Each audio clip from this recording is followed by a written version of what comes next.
আমার শাশুড়ি মায়ের হাতের মজাদার একটি পায়েস রেসিপি। বিয়ের পর একবার খেয়েছিলাম, আবার এবার ছুটিতে আম্মুকে বললাম রান্না করে দিতে, তো আম্মু রান্না করে দিয়েছিল। সো হ্যালো এভরিওয়ান, আসসালামু আলাইকুম। কেমন আছেন সবাই? আশা করি সবাই ভালো আছেন।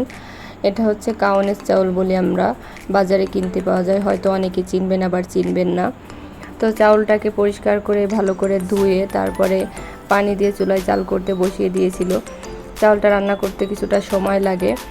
তারপরে এর ভিতরে তেজপাতা, নারকেল আর স্বাদ মতো গুড় দিয়ে দিয়েছিল। দিয়ে আবারও সব কিছু ভালো করে মিশিয়ে নিয়ে তার ভিতরে দুধ দিয়ে দিতে হবে।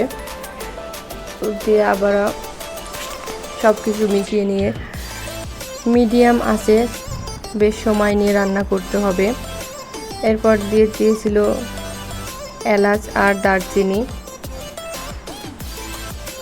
তারপর দিয়েছিল কিছু বাদাম, কিশমিশ আর স্বাদ মতো লবণ দিয়ে আবারও সব কিছু মিশিয়ে নিয়ে ভালো করে জাল করে নিতে হবে। চালটা ফুটে গেলে তারপর চুলা থেকে নামিয়ে নিতে হবে।